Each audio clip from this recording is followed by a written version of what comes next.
नमस्कार। Dhritarashtra model narcissism, इसके विषय में था पिछला वीडियो। नार्सिसिज्म के विषय में हम इसलिए बात कर रहे हैं क्योंकि हम स्वादिष्टाना चक्र के विषय में बात कर रहे हैं। अच्छा, जो सबसे बड़ा चैलेंज होता है ना जीवन में, जो मैंने पाया है, वो होता है अपने आप को आप जैसे हैं वैसा स्वीकार करना। क्योंकि यदि आप स्वीकार कर लें कि मेरे अंदर ये कमी है या मेरे अंदर ये खामी है या ये मैं त्रुटि करता हूं, तो आपको अपने आप की बदसूरती को बिल्कुल ईमानदारी से फेस करना होता है। और इसको करने के बाद असली चैलेंज आता है कि यदि आपने देख ली है कि ये बदसूरती है मेरे अंदर, और फिर या तो मैं इस बदसूरती को छुपाऊं, इसको लोगों से बचाऊं, किसी को ना पता चल पाए कि मेरे अंदर कोई कमी है या त्रुटि है या मैं कुछ गलत हूं, कहीं पे मेरे अंदर कोई खामी है, या मैं वास्तव में ऐसा कुछ काम करूं कि मेरी वो जो कमी है, जो त्रुटि है, वो मैं उसको रिकवर करूं, मतलब मैं उससे मुक्ति पाऊं और मैं वो वर्जन अपना सच में क्रिएट कर पाऊं जो मैं बनना चाहता हूं, वो बदसूरती अपने अंदर से वाकई में हटा सकूं जो मुझे अच्छी नहीं लगती। अधिकांश लोग इस मेहनत से बचना चाहते हैं। वो एक ऐसी अप्रोच अंगीकार करते हैं जिसे हम कहते हैं नार्सिसिज्म। जब किसी व्यक्ति को अपने सेल्फ को जैसा वो है उसको वैसा ही एक्सेप्ट करने में, उसको वैसा ही एक्नॉलेज करने में बिल्कुल रुचि नहीं होती, तब वो उसको छुपा देता है। छुपाने के भी दो तरीके होते हैं। या तो वो व्यक्ति जिन गुणों को चाहता है अपने अंदर, यानी जो उसको अपने अंदर त्रुटियां, बदसूरतियां दिखाई देती हैं, उनको वो छुपाकर ऐसा दिखाता है जैसे कि उसके अंदर वो त्रुटियां नहीं है। मतलब वो जो सुंदरताएं अपने अंदर, विशेषताएं, जो ट्रेट, जो कैरेक्टरिस्टिक्स, जो एट्रीब्यूट्स उसको लगता है कि उसे पसंद आते हैं, उसे भाते हैं और उसे लगता है कि लोगों को भी मेरे अंदर भाएंगे, तो वो उनको अपने ऊपर पुट ऑन करता है। वो ऐसा प्रिटेंड करता है कि उसके अंदर वो क्वालिटीज हैं, वो प्रोजेक्ट करता है। अब एक तो ये हो गया आपका नार्सिसिज्म का मोड। दूसरा मोड तब होता है जब आप ये नहीं कर पाते हैं, मतलब आप लोगों को प्रभावित नहीं कर पाते हैं, उनको आप ये प्रोजेक्ट नहीं कर पाते हैं कि वो गुण आपके अंदर हैं, वो नाटक आप नहीं कर पाते हैं, जैसा बनना चाहते हैं वैसा बनने का पाखंड जब आप नहीं कर पाते हैं, तब आप क्या करते हैं, किसी बहाने की आड़ में छिप जाते हैं। और उस स्थिति में आप क्या करते हैं, आप कोई ऐसा नैरेटिव अपने आप को कन्विंस करने के लिए देते हैं और अन्य लोगों को भी कन्विंस करने के लिए देते हैं, जिसमें आपको मिल जाए बहाना कि यदि ये स्थिति ना होती मेरे साथ तब मैं बहुत परफेक्ट था। और यही काम धृतराष्ट्र मॉडल के नार्सिसिस्ट्स करते हैं। इसमें जो होता है विक्टिमहुड, बड़ा जबरदस्त इसका ये आवरण होता है, ये छद्म जो अपने आगे दीवार खड़ी करते हैं। देखिए, जीवन में परिस्थितियां किसी के भी साथ कैसी भी हो सकती हैं। बहुत भयानक संघर्षों की कहानी हो सकती है किसी व्यक्ति की, बहुत भयानक कष्टों में कोई व्यक्ति हो सकता है, लेकिन वो सबके सामने अपनी सॉफ्ट स्टोरीज रोने के लिए नहीं जाता। अकेले में रो लेगा और फिर भी प्रयास ये करेगा कि मैं किसी के काम आ सकूं। परंतु ये इस वाले मोड के जो नार्सिसिस्ट होते हैं, इनके लिए ये एक, आप ऐसा समझ लें कि ये इनका यही सर्वाइवल मैकेनिज्म है, जिसमें ये अपनी उस विक्टिम हुड वाली जो नैरेटिव है उसको बार बार बेचते हैं लोगों के सामने, और फिर उसके द्वारा इनको जो सप्लाई मिलता है उसके आधार पर ये अपने आप को, अपने उस झूठे सेल्फ को जिंदा रखते हैं। अच्छा, तो ये जो धृतराष्ट्र मॉडल के जो नार्सिसिस्ट होते हैं बड़े खतरनाक होते हैं, क्योंकि आप इनको देखकर समझ ही नहीं पाते कि नार्सिसिस्ट हैं। आपको इन पर दया इतनी आती है, आप इनके साथ एम्पैथाइज इतना करने लगते हैं, इनके प्रति इतनी करुणा आपके मन में पैदा हो जाती है कि फिर आप इनके कब सप्लाई बन जाते हैं, कब आप इनके शिकार बन जाते हैं, आपको पता ही नहीं चलता। इनका ये जो जहरीलापन है ना, वो ऐसे होता है कि देखिए, इनके जो 3 कैरेक्टरिस्टिक्स हैं, मैं फिर से रिपीट कर दूं आपके सामने। एक तो ये फेन्ड हेल्पलेसनेस, वल्नरेबिलिटी दिखाते हैं, ऐसा दिखाते हैं मेरे वश में तो कुछ नहीं, मैं तो बड़ा असहाय हूं। दूसरी चीजें दिखाते हैं राइटियसनेस, वर्च्यू, नैतिकता, धर्म, इन सब चीजों की बड़ी दुहाई देते हैं ये लोग। आपको ये ऐसा विश्वास दिलाएंगे कि ये बहुत आइडियल, जो स्टैंडर्ड, जो वैल्यूज हैं उनके हिसाब से चलना चाहते हैं। ये बड़े ऊंचे चरित्र के लोग हैं, बड़े ऊंचे आदर्शों में विश्वास रखने वाले लोग हैं, परंतु अंदर ही अंदर इनकी चलती हैं योजनाएं, क्योंकि इनके इंटेंशंस होते हैं बड़े खतरनाक। इनको एंटाइटलमेंट की फीलिंग होती है, मतलब इन्हें लगता है कि मुझे कुछ ऐसा है जो मिलना चाहिए परंतु मिल नहीं पा रहा है, और वो मिल नहीं पा रहा है, इसका दोष मेरा नहीं है, इसका दोष किसी और का है, और जिसका ये दोष है उसको दंड मिलना चाहिए। उस व्यक्ति के प्रति ये बड़ी साइलेंट, बड़ी मैलिग्नेंट स्कीमिंग कर सकते हैं, योजनाएं बना सकते हैं बड़ी जहरीली, जैसा आपने धृतराष्ट्र के मॉडल में देखा है, महाभारत की कथा में। छुप कर इन्होंने इतने सारे कॉन्स्पिरेसीज की हैं और करवाई हैं, कभी कभी ये एक्टिवली खुलकर भी आपको दिखाई दिए हैं। सो दिस इज अनदर थिंग। और इसके साथ जो सबसे बड़ा खतरा होता है इस तरह के मॉडल में, इसमें व्यक्ति ये जैसा कि मैंने आपसे कहा, यदि भावनात्मक जुड़ाव है, यदि व्यक्ति ऐसे किसी भूमिका में है जिसमें ऐसे व्यक्ति के प्रति कंपैशन होना, उसके प्रति प्रेम होना, ये बड़ा स्वाभाविक है, तो ये व्यक्ति बड़ा जबरदस्त सप्लाई होता है। चूंकि स्वादिष्ठान चक्र के कॉन्टेक्स्ट में बात हो रही है, तो स्वादिष्ठान चक्र ही सब कुछ है। धृतराष्ट्र जो बनकर आए हैं, ये इनका स्वादिष्ठान चक्र है, बिकॉज स्वादिष्ठान चक्र इज ऑल्सो द माइंड। तो मन के स्तर पर जितनी भी चीजें इनके साथ हैं, वो सब कुछ स्वादिष्ठान चक्र पर इनका मैं बनकर सामने आई है। अब स्वादिष्ठान चक्र मेरा का भी डिपार्टमेंट होल्ड करता है। तो इनका जो मेरा जो धृतराष्ट्र मॉडल के जो नार्सिसिस्ट होते हैं, तो उन्हीं की बात करते हैं, बाकी मॉडल्स को बाद में हम देखेंगे। तो इसमें क्या होता है कि मेरा कहकर जो सबसे पहले सामने आता है वो होता है मेरे बच्चे, मेरी संतान। सबसे ज्यादा जो मैं का एका है ये संतान के साथ होता है। और ऐसे में इनकी जो साइलेंट स्कीम्स होती हैं, इनके जो इंटेंशंस होते हैं, इनके जो प्रोजेक्ट्स होते हैं, जो ये स्वयं पूरे नहीं कर पाते उतनी इफेक्टिवनेस के साथ, उसके लिए ये अपने बच्चों को यूज करते हैं। पर उसके लिए पहले बच्चों को विश्वास दिलाना पड़ता है, उनको अपने साथ ऑन बोर्ड लाना पड़ता है, और बच्चे स्वाभाविक रूप से इस प्रोजेक्ट में इनके साथ हो जाते हैं, अपने आप इनके सप्लाई बन जाते हैं, क्योंकि संतान होने के कारण इनके भी स्वादिष्ठान चक्र पर ये भाव होता है कि ये मेरे माता या मेरे पिता, सो मैं का जो एका है वो इनके साथ अपने आप अलाइंड होता है। एक और चीज होती है कि यदि व्यक्ति जैसी वाइब्रेशनल कॉन्स्टिट्यूशन का है, तो स्वादिष्ठान चक्र पर उसकी जो अंतिम एग्जिट हुई है लास्ट भूमिका में, उस वाइब्रेशनल कॉन्स्टिट्यूशन से मिलता हुआ वाइब्रेशनल कॉन्स्टिट्यूशन वाला माता या पिता वो ढूंढता है। तो ऐसे व्यक्ति जो होते हैं धृतराष्ट्र मॉडल के नार्सिसिस्ट, इनके पास उसी मॉडल का नार्सिसिस्ट आने की बड़ी जबरदस्त संभावना होती है। और धृतराष्ट्र मॉडल के नार्सिसिस्ट में जो गुण होते हैं, वो गुण इनके बच्चों में अपने आप इसी कारण से आ सकते हैं। तो ये कौन कौन सी ऐसी चीजें हो सकती हैं जो इस तरह के मॉडल के यदि माता या पिता हैं तो उनके बच्चों में आ सकते हैं, ये आपको आज मैं सावधान करना चाहती हूँ। यदि आपके परिवार में या आपके ऑब्जर्वेशन में, आपके अनुभव में ऐसा हुआ है, या आप स्वयं इस प्रकार के किसी डायनामिक के शिकार हैं, तो आपको ये जानना चाहिए। देखिए, वैसे जो पिता माता और संतान की जो डायनामिक होती है वो होती है गार्डियन और वार्ड की, मतलब ये रक्षा करेंगे और ये रक्षित होंगे। माता पिता रक्षक और बच्चे जो हैं वो रक्षित। So this is guardian and this is the ward. Dhritarashtra model जो विक्टिम माइंडसेट वाला जो नार्सिसिज्म है, इसमें क्या होता है, रोल रिवर्सल।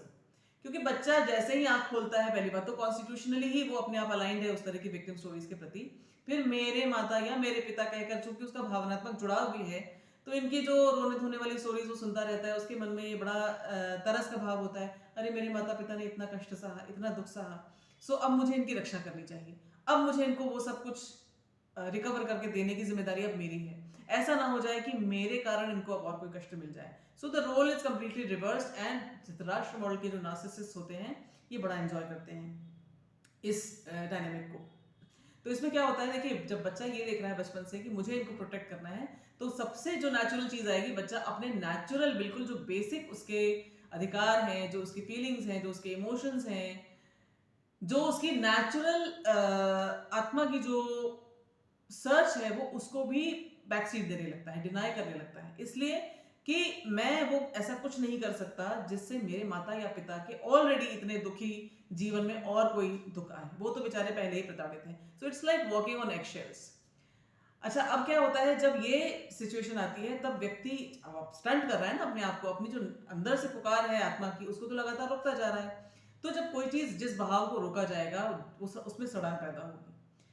उधर से माता पिता ने जो सुनाई है स्टोरीज, जो भी उनकी इस कथा में, बनाई हुई कथा में जो दोषी लोग हैं, उन सब के प्रति भी इस व्यक्ति को, जो बच्चा बनकर आया है, अपने आप स्वाभाविक रूप से वैमनस्य की, द्वेष की भावना आ ही जाएगी। मेरे माता पिता के साथ बुरा किया तो ये मेरे शत्रु हैं, प्लस अंदर से जहर तो बन ही रहा है, क्योंकि अपना स्वाभाविक flow of the soul expression has been stunted. तो वो द्वेष और इजीली आप इसको, क्योंकि नेगेटिव वाइब्रेशन में यदि व्यक्ति आ जाता है, तो और ज्यादा नेगेटिव भावनाओं को पाने में कोई ज्यादा मेहनत नहीं चाहिए। फिर ट्रस्ट इश्यूज आते हैं। मेरे माता पिता के साथ लोगों ने ऐसा किया, मैं किस पर ट्रस्ट कर सकता हूँ, मैं किसी पर ट्रस्ट नहीं कर सकता। विक्टिम ये है, तो मैं इनका बच्चा होने के कारण मैं भी विक्टिम हूँ। ये विक्टिम, मेरे पेरेंट्स विक्टिम हैं, इनके साथ बुरा हुआ, ये बेचारे हैं, तो अपने आप एक इंफीरियोरिटी कॉम्प्लेक्स मैं औरों से कम हूँ। ऐसे माता पिता जिनके साथ ऐसा कोई विक्टिमाइजेशन नहीं हुआ, उनके बच्चे मुझसे बेहतर हैं, मैं भी बेचारा हूँ, मैं इन्फीरियर हूँ। ये एक स्टेटमेंट अपने आप स्वयं सोच के देखें कि आपके घर में लगातार रोने धोने वाला एक आप स्टोरी सुनते ही चले जा रहे हैं, हाय ये बेचारे, हाय ये बेचारे, so naturally it comes to you, हाँ मैं भी बेचारा हूँ, क्योंकि मैं बेचारों का बच्चा हूँ। मेरे पास वो नहीं है जो और घरों में होता है, जहाँ पर माता पिता स्ट्रॉन्ग पोजिशंस में होते हैं। फिर उसके बाद आता है गुस्सा अनरीजनेबली किसी भी ऐसे व्यक्ति के ऊपर जिसके अंदर आपको जरा सा भी लगता है कि ये व्यक्ति मेरे माता या पिता को डैमेज कर सकता है, या ये उस प्रकार के व्यक्तित्व से मिलता जुलता है जो मेरे माता पिता का शत्रु है उनकी बनाई हुई स्टोरीज में। तो अब आप ऐसा समझ लें, आप एक फ्रीलांस एनिमोसिटी आप लेकर चल रहे हैं, मतलब फ्रीलांस एनिमीज, जिसको चाहिए वो मुझसे शत्रुता ले ले, ये एक भाव आपके अंदर आता है। और अब जब क्योंकि सोल एक्सप्रेशंस की बात हो रही है, तो व्यक्ति मान लीजिए जो कुछ भी उसको करना है अब वो नहीं करेगा, क्योंकि भाई माता पिता को मैं कहीं दुखी ना कर दूं। इस चक्कर में अब सोल एक्सप्रेशन को रोका गया, तो व्यक्ति डेफिनेटली उस कुंठा, उस फ्रस्ट्रेशन, उस दमन के कारण अपने आप जो दबाया हुआ, जबरदस्ती का दबाया हुआ जो बहाव है, वो किसी और डायरेक्शन में जाने की बहुत जबरदस्त संभावना होती है। और ऐसे में व्यक्ति गलत संगति में, गलत व्यसन में, या बड़ी जबरदस्त गलत गतिविधियों में जा सकता है। हेल्दी रिलेशनशिप्स बनाना असंभव हो जाता है ऐसे में, क्योंकि ट्रस्ट इश्यूज पहले ही हैं, अंदर से कुंठित व्यक्तित्व आपका बन ही चुका है, जहर आपके मन में भरा ही हुआ है, द्वेष वैमनस्य आपके मन में पहले ही है, अपनी आत्मिक जो आपकी अभिव्यक्ति है उसको आपने रोक ही दिया है। तो इट्स वेरी नेचुरल कि अब आपके साथ कोई स्वाभाविक रूप से जो स्वस्थ एसोसिएशंस बनते हैं लोगों के, वो बन ही नहीं सकेंगे। या तो आप स्वयं नार्सिसिस्ट बन जाएंगे, लोगों को सप्लाई के रूप में देखना शुरू करेंगे, या आप किसी अन्य नार्सिसिस्ट के सप्लाई बन जाएंगे, just in order to feel कि हाँ मैं कहीं वांछित हूं। क्योंकि वो जो सेंस ऑफ इंफीरियोरिटी है और sense of lack of trust है, इसको कहीं ना कहीं से पूरा करने के चक्कर में आप दोनों में से कुछ भी कर सकते हैं, आप स्वयं नार्सिसिस्ट बने या आप सप्लाई बन जाए। बिल्कुल निर्दोष, बिल्कुल ऐसे लोग जिनका कहीं कोई आपसे कोई वास्ता नहीं, जिनसे आपकी कोई शत्रुता नहीं, जिन्होंने आपके साथ कभी कुछ बुरा नहीं किया, माता पिता की बताई हुई स्टोरीज के अनुसार आप उनके खिलाफ एक बहुत जबरदस्त क्रूसेडर बन सकते हैं, आप उनके खिलाफ एक मोर्चा खोल सकते हैं, आप एक पूरी कम्युनिटी के रूप में किसी ऐसे व्यक्ति के या उसके आसपास के लोगों के या उस एक विशेष कम्युनिटी के दुश्मन बन सकते हैं, जिनका आपके प्रति कोई शत्रुभाव कभी था ही नहीं, just because you trusted the stories given by your parents. अच्छा, ये जो नार्सिसिस्ट होते हैं ना, इनका एक बड़ा जबरदस्त ट्रेट होता है कि ये फेवरिटिज्म करते हैं बच्चों के बीच में। ये अपना सप्लाई सुनिश्चित रखने के लिए उस बच्चे को फेवर करते हैं जो इनकी वाइब्रेशन के साथ एक या तो मैच करे, या इनके जो प्रोजेक्ट्स हैं, जिन जिन व्यक्तियों के खिलाफ इनकी शत्रुता है, या इनको जिस प्रकार से अपना प्रोजेक्ट पूरा करना है उसमें उसके गुण यदि इनको सहायता दें, तो फिर ये उस बच्चे के प्रति बड़े फेवर्स देते हैं। ऐसे में जो बच्चा जो कॉन्स्टिट्यूशनली अलग तरह का है, उसको ये इग्नोर करते हैं, या उसको साइलेंट ट्रीटमेंट देंगे, या उसको बिल्कुल ऐसा कर देंगे जैसे वो देखा ही नहीं गया, या उसके अब्यूज को, उसके साथ गलत कोई व्यवहार होता है उसको वो अलाउ करते हैं, ऐसा शो करेंगे कि जैसे हाँ ये डिजर्व करता है। कई तरह का उसको मिसट्रीटमेंट मिल सकता है। तो ऐसे में ये जो बच्चा है ना, ये सोचता है अच्छा तो मैं ऐसा नहीं हूँ, क्योंकि उस भाई या बहन जैसा नहीं हूँ इसलिए मेरे साथ हो रहा है। तो अब वो क्या करता है, अपने उस नेचुरली जो बनकर आया है पिछले जन्मों से, शांत स्वभाव का मान लीजिए है, अच्छी हाई कॉन्स्टिट्यूशनल ऊर्जाओं का है, वो बेचारा क्या कोशिश करता है कि इनके जैसा बनने के लिए अब मैं अपने आप को चेंज कर देता हूँ। तो वो अपने ऊपर वो क्वालिटीज इंपोज करने का प्रयास करता है जिनको ये लाइक किया जाएगा, जिनको अप्रूव किया जाएगा।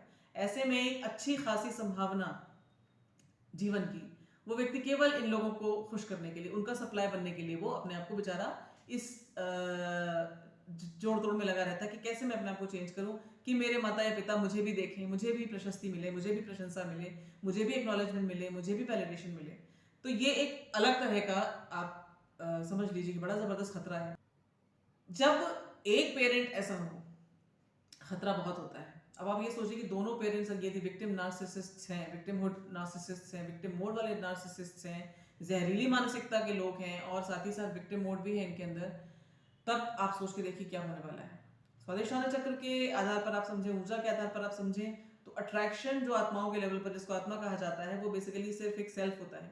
एक सेल्फ जो पिछले जन्म में एग्जिट लेकर गया, एक जहरीली विक्टिम मानसिकता, मैलिग्नेंट विक्टिम नार्सिसिज्म वाली ट्रेट्स के साथ, उस तरह के एंटाइटलमेंट की ट्रेट के साथ। अब उसने देखा ये माता पिता बनकर जो जो दो दो आत्माएं हैं, इनके अंदर भी विक्टिम माइंडसेट भी है और जहरीलापन भी है। धृतराष्ट्र के अंदर बहुत जहरीलापन है। उधर उनकी जो पत्नी है, मतलब गांधारी, इनमें भी जहरीलापन है। इन्होंने एक दूसरी प्रकार का नार्सिसिज्म डिस्प्ले किया है। इन्होंने अपने पति के इस दोष को, उनकी कमी को, उनके अंधेपन को देख कर एक अपने आप में एक अलग विशेष प्रकार का विक्टिम मोड नार्सिसिज्म अपनाया है और अपनी आंखों पर पट्टी बांध ली है। अंदर ही अंदर ये भी वही जहर पाल रही है कि इनको वो नहीं मिला जो इनको मिलना चाहिए था। और विक्टिम मोड तो है ही है। अब ये दो पेरेंट्स का आप ये देखिए सेट है, कितनी जबरदस्त संभावना है कि इन दोनों की युति से, इन दोनों के समागम से किस प्रकार की आत्माएं यहाँ पर अट्रैक्ट हो सकती हैं। उतनी ही जहरीली या उससे भी अधिक जहरीली, उतनी ही विक्टिम माइंडसेट वाली या उससे भी ज्यादा विक्टिम माइंडसेट वाली, उतनी ही मैलिग्नेंट या उससे भी अधिक मैलिग्नेंट। और वही होता है जो आप देखते हैं महाभारत में। धृतराष्ट्र और गांधारी जैसे दो विक्टिम मोड नार्सिसिस्ट की युति से जो संतानें आती हैं, उनमें अधिकांश वैसे ही मैलिग्नेंट लोग हैं जो अपने आप को एंटाइटल मानते हैं और साथ ही साथ अपने माता पिता की विक्टिम स्टोरीज के साथ अपने आप अपना एका मानते हैं। और फिर ये अपना प्रोजेक्ट मानते हैं कि अब मुझे इस चीज को सेटल करना है, मुझे स्कोर सेटल करने हैं। अपने अंदर शोषित मानसिकता रखना, अपने आप को धर्म न्याय का बहुत जबरदस्त झंडा बरदार दिखाते जाना, साथ ही साथ बड़ा चुपचाप, बड़ी मैलिग्नेंट, बड़ी दुष्टता से भरी, धूर्तता से बड़ी बड़ी खतरनाक सीन्स को अंजाम देते चले जाना, और इसी के साथ साथ जैसे ही कोई दोष दिखाई दे उसको कहीं और शिफ्ट करते चले जाना। इस चीज के साथ धृतराष्ट्र मॉडल के नार्सिसिस्ट अक्सर दुर्योधन जैसे नार्सिसिस्ट को अपने जीवन में आमंत्रित भी करते हैं और उन्हें पोषित भी करते हैं, क्योंकि इनके प्रोजेक्ट के ये साथी होते हैं। और चूंकि दुर्योधन जैसे नार्सिसिस्ट पहले ही नार्सिसिस्ट होते हैं, तो इनके लिए बड़ा आसान होता है उन पैटर्न्स पर चल पड़ना और उन पैटर्न्स को और पोषित करना जो उन्होंने पिछले जन्मों में परिपुष्ट किए ही हैं और माता पिता से विरासत में भी मिले हैं। तो दुर्योधन वाला जो नार्सिसिज्म है, उस मॉडल को भी हम अगले वीडियो में देखेंगे, समझेंगे। आज आप ये समझ लें कि यदि आपके परिवार में, आपकी जान पहचान में, आपके मित्र मंडली में, आपके ऑफिस में, आपके समाज में आपको दिखाई देता है ऐसा कोई धृतराष्ट्र मॉडल नार्सिसिज्म, जो आपको क्लियरली समझ में आता है कि संतान के साथ इसकी डायनामिक ऐसी ही है। ये बच्चा आपको या तो हमेशा खोया खोया दिखाई देता होगा, हमेशा गुस्से से भरा हुआ दिखाई देता हो, व्यसन करता हुआ दिखाई देता हो, अपने आप को छुपाता हुआ दिखाई देता हो, हर किसी के प्रति बहुत जल्दी ओपिनियन लेने वाला दिखाई देता हो, माता पिता के प्रति ओवर प्रोटेक्टिव आपको दिखाई देता हो, अपने आप को ज्यादा जल्दी जल्दी दोष देने वाला दिखाई देता हो, या बिल्कुल भी कोई दोष स्वीकार न करने वाला दिखाई देता हो। आपको ऐसा दिखाई देता हो कि ये बहुत जल्दी गलत चीजों की ओर झुक जाता है, गलत टेंडेंसीज की ओर चला जाता है। आपको वहां पर ये, अगर आप थोड़ा सा प्रोब करेंगे, आप पाएंगे कि यहाँ पर माता या पिता में से कोई एक धृतराष्ट्र मॉडल जरूर होगा। यदि कोई ऐसा आपको दिखाई देता है तो आप क्या करें, आप ये करें कि पहले तो आप उसके सप्लाई बनने से बचें, क्योंकि विक्टिम नार्सिसिज्म लेकर आया है ये बच्चा अपने माता पिता से, विरासत में लेकर आया और पिछले जन्म से लेकर आया है खुद भी। तो ये जो enforced pattern of victim mode narcissism है, इसके आप सप्लाई ना बन जाए। इसकी रोने धोने की कहानी, ऐसा भी हो सकता है कि रोने धोने की बहुत कहानियां ये व्यक्ति आपको सुनाता हो, क्योंकि इसने यही देखा है और इसी को इसने देखा है कि बेच सकता हूँ। The pattern has been enforced. तो बहुत रोने धोने वाली बातें यदि कोई व्यक्ति करता हो आपके सामने, हर समय उसके पास कोई ना कोई रोने धोने की स्टोरी हो, जैसे ही आप उससे कुछ छेड़े, वो अपनी कोई कहानी सुनाने लगता हो, आप सावधान हो जाएं, आप अपने आप को काट लें, क्योंकि एनर्जी ट्रैवल करती है और वो व्यक्ति अपनी एनर्जी को आप में डंप करेगा। You will become the supply. ये चीज नहीं करनी। और यदि आपको ऐसा लगता है कि इस व्यक्ति को काउंसिल करने की जरूरत है, इस व्यक्ति की हीलिंग की आवश्यकता है, तो आप प्लीज उसको इस प्रकार से मोटिवेट जरूर करें, उसको काउंसिल जरूर करें कि वो अपने इन पैटर्न से मुक्ति पा सके और अपने जीवन को वो सही दिशा में यूज कर सके, वो अपने ग्रोथ की ओर काम कर सके, उन पैटर्न्स में फंसकर न रह जाए जो उसने माता पिता से कुछ तो विरासत में ली हैं और कुछ लर्न बिहेवियर्स के रूप में ली हैं, कुछ इसलिए ली है क्योंकि उसका स्वयं का स्वभाव ऐसा ही था, तो उसने उन पैटर्न्स को रिइंफोर्स किया है। और अब वो और आगे एनफोर्स ना करता चला जाए, वो उस दलदल में और गहरा ना धंस जाए जिसमें वो ऑलरेडी काफी धंस चुका है। और एक चीज और जाने से पहले बोलूं, प्राण चिकित्सा और काउंसलिंग काफी हद तक यहाँ पर कार्य करती है, बहुत प्रभाव, इसका सुंदर प्रभाव आता है। लेकिन बहुत जो हार्डन्ड नार्सिसिस्ट होते हैं फिर उन पर कोई चीज़ असर नहीं करती, और वो तो किसी भी हीलिंग या किसी काउंसलिंग की ओर जाते ही नहीं, क्योंकि फिर उनको ये बताना पड़ेगा मैं ठीक हो रहा हूँ, और मैं ठीक हो रहा हूँ तो फिर मैं विक्टिम कैसे रहूंगा. सो this is another catch 22. But if somebody dwells in a grey area, अभी भी मतलब उसमें संभावना है कि वो वाइट की ओर जा सकता है, लाइट की ओर जा सकता है, तो प्राण चिकित्सा और काउंसलिंग, साइकोथेरेपी बहुत ज़बरदस्त रूप से उसके लिए काम कर सकती है. तो आप मुझे इस सेवा का अवसर भी दे सकते हैं. तो अगले वीडियो में मैं आपके साथ बात करूंगी दुर्योधन मॉडल नार्सिसिज्म की. फिर से मिलूंगी आपसे. जय श्री कृष्ण.